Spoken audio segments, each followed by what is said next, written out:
Bahagyang bumagal ang paglago ng ekonomiya ng Pilipinas ayon sa pag-aaral ng International Monetary Fund. Alamin kung bakit sa agenda report ni Paulo Barcelon.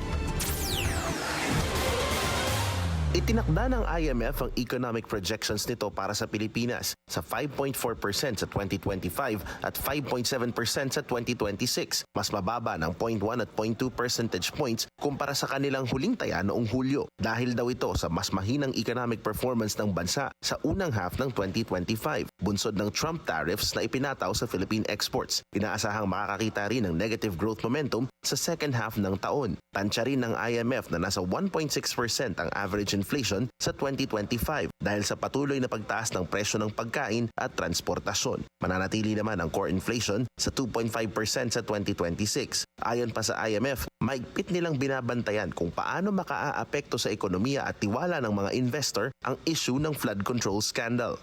It's not yet clear whether and how these allegations will impact investor and private sector confidence, as well as how their perceptions and behavior.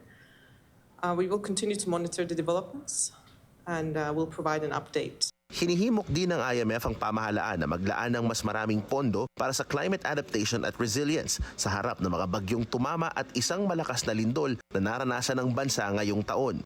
Climate shocks do work like a supply shock. They tend to raise inflation and lower output.